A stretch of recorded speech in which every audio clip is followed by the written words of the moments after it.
Hello, I'm Kim Briel, and I am here with Alderman Bob Brinson. We met him, got to sit down and talk with you a couple of years ago. Well, now we're going to revisit, find out what you've been up to and where you're headed. So our first question in this little interview segment is, why are you running for North Carolina Senate District 3? Well, I want to continue my lifelong legacy of service. I'm an East Carolina native, a Craven County native, and went to West Point, served 28 years in the active Army, and then came back home to continue to serve. And now I want to fight for you in Raleigh. I have the skills from West Point and from as an Inspector General that I can use for honesty, integrity, transparency, that I want to put to work for you. And I will work hard. I'm one of the hardest workers around here, and get things done for you. Yeah, you briefly touched about your career. I want to get a little deeper into that. When we talk about where you've been and what you've done, what you've accomplished, specifically, why do you think that this is an asset as you head for a position in Raleigh? Well, particularly, is problem solving. I can identify a problem, identify a conservative solution to that problem, and then implement its solution. My time as an Inspector General, like I said, is honesty, integrity, and transparency. During that time, I also inspected for intelligence oversight, which is keeping the military from spying on our citizens, our own citizens, as well as you're the conscience and the eyes and ears of the commander. And so that's where I can know about conflicts of interest. I know about issues that will arise, efficiency, transparency, and solving problems in the policy arena. That's all those skills that I've had for the last 28 years plus my time at West Point. Yeah, you don't get those achievements and successes without, knowing these things and being the type of guy that you are. And we talked earlier about don't mistake my kindness for weakness, because you are such a kind person. Anybody that meets this guy, immediately you like him. Yeah, I didn't make it through West Point or 28 years in the Army, company command, or battalion command by being soft, but you can be kind. And you are. When we talk about District 3 with that North Carolina Senate race, most people don't know what districts they're in or what that is. Can you explain that? Yes, and here in North Carolina, we seem to change it all the time with the redistricting, but the current District 3 is Beaufort County, Lenoir County, and Craven County. Perfect. With your leadership roles in your life, what is it about you that makes you so respected and admired? Well, I think it's that I don't assume that I know everything. I go in and try to get different perspectives, educate myself on what it is. Now, I have principles. I have things that I won't compromise. I'm a constitutional conservative and have conservative values, so there's a place to start. But I actually gather all the information that I can from all the people that I can, and then make an informed decision and be able to defend my decision. And so when you give people a chance to give you their opinion, even if you don't agree with them later, they've at least had their chance and their say, and trying to convince you otherwise. And so I think it's that's openness, not just, particularly within the Republican Party, we're all opinionated. We all have an opinion, and they all matter. But at the end of the day, you've got to gather all those opinions together and make a decision. Yeah. What do you hope, or what do you want the voters to get out of your platform? Out of my platform, basically that, number one, I'm a Christian follower of Jesus Christ. I am a constitutional conservative, so I believe in the text of the Constitution. For example, one of the legislators I admire, he said, we're coming out of Christmas. His example is always the carol that says, now we don our gay apparel. That has a very different meaning today than it had back then. And so I am a textualist, and we need to adhere to what the Constitution says, because there are ways to change the Constitution. They're called amendments, and you don't change it by judicial decree. Let's talk about your big three. So if anybody goes to his website and you read all the stuff that's in there, one of those things is expanding school choice. What do you mean by that? Well, at first, because of COVID, parents figured out what was going on in our schools, what they were actually teaching. And so we talked about school choice. That's the money follows the student to either a charter school or a homeschool, and giving the public schools some competition.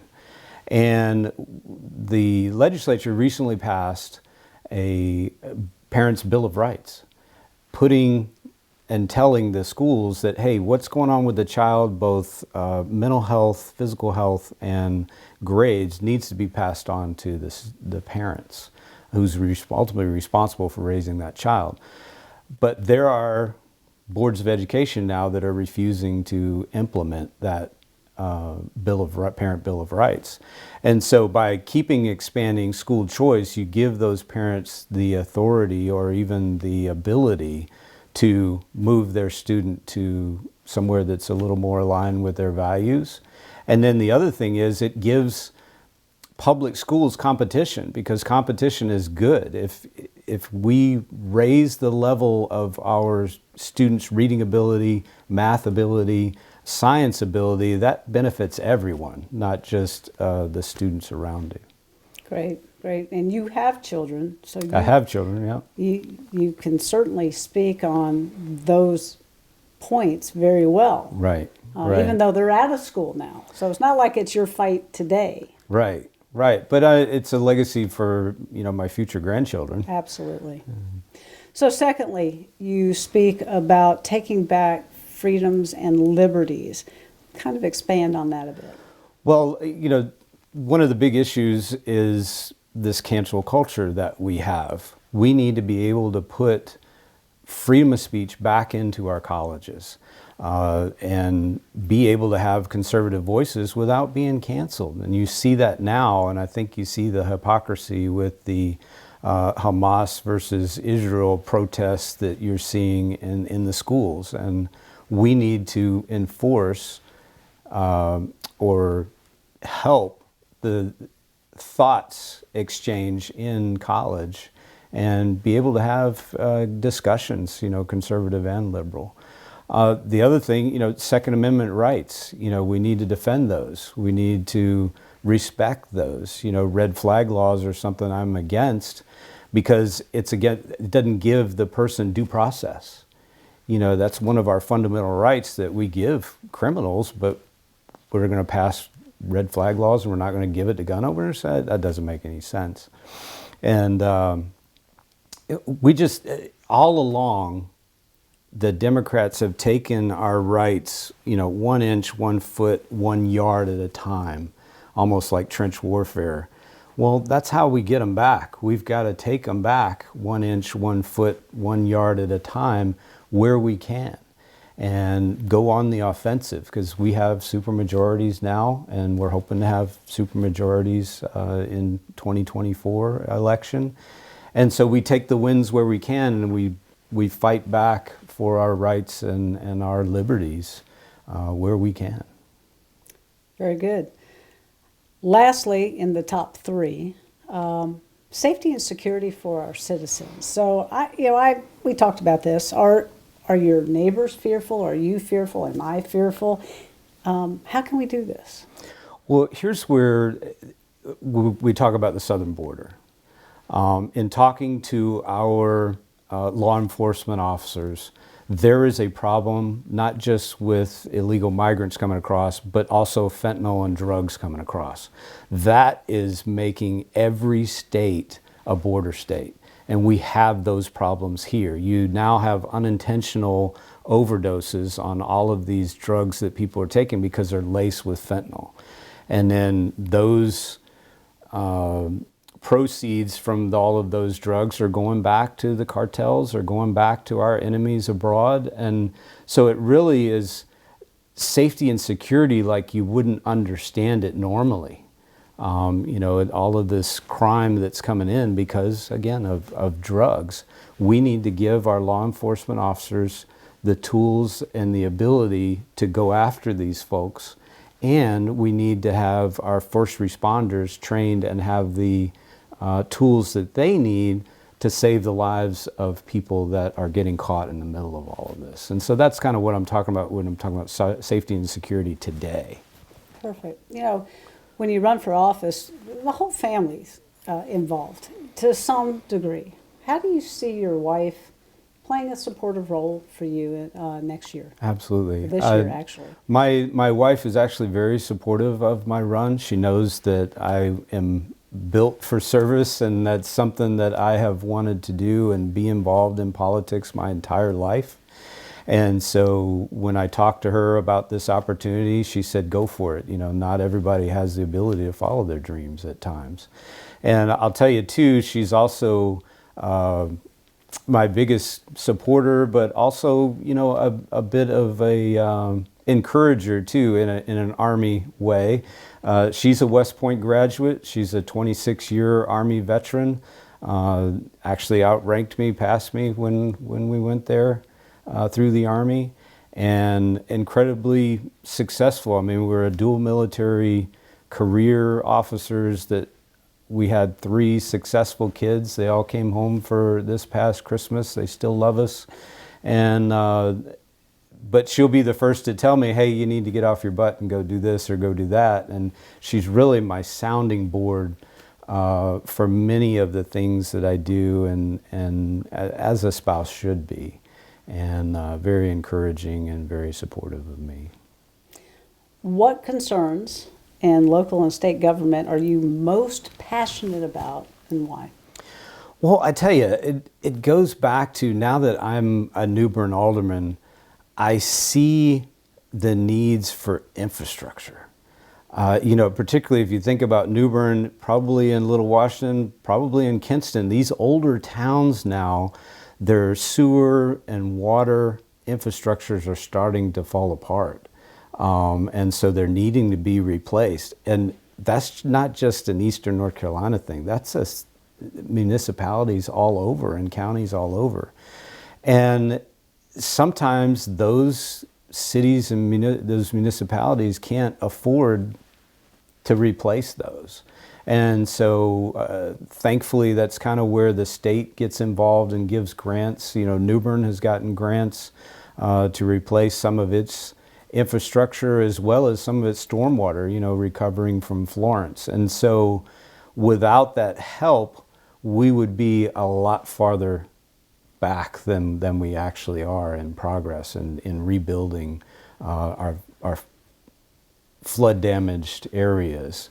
And so that's really something I'd like to take a look at if I get to Raleigh, is helping out our municipalities for things that are basic needs, water, sewer, and stormwater drainage. So that's something I've learned about, I'm passionate about now, because it's absolutely necessary. Yeah, I was going to ask that, now that you've been serving as an alderman, are there things that you've learned that surprised you being in there serving? One of the things that surprised me is how difficult it is to be put on the spot to keep taxes low, even when the needs are becoming greater. And so we were able to do that this last cycle. We didn't raise taxes.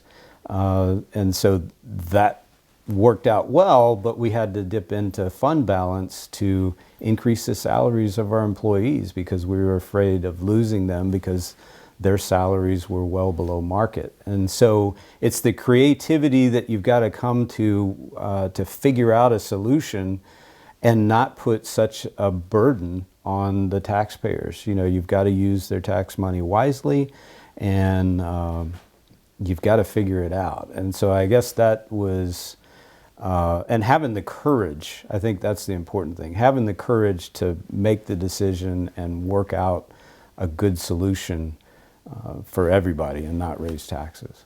But Nice. still continue the services that people expect. Well, I'll thank you for that one. Last thought for the voters. Well, again, I am a Christian conservative, constitutional conservative. I'll fight for your values just like I've fought for the country for the last 28 years. I'm an absolutely hard worker. When I came back to Craven County, I got involved in many volunteer organizations, veterans organizations, even the local Republican Party, and got elevated to leadership positions because I had the leadership skills that are there, and they know I'm an incredibly hard worker. I had one of the members of the Republican Party told me, said, "Bob, I'm voting for you because every time something comes up that they need somebody to do something, your name comes up, they call you, and you show up and you do the job." And so that to me was kind of the biggest compliment I could have. And that goes to show you what I can do for you in Raleigh. You got my vote. What is the best way to keep up with you and what you're doing? Well, the best way, I have a website, votebobbrinson.com. There is also a sign up for a newsletter there. I intend to keep that pretty updated and sending out information of what I'm doing. And we're also working on Facebook right now. Go to my personal page, Bob Brinson, and I'll be posting there things that I'm doing. Well, thank you. Thanks for letting us be a part of this. Good luck, and go check this guy out. Go to those places, ask him questions. He will answer them.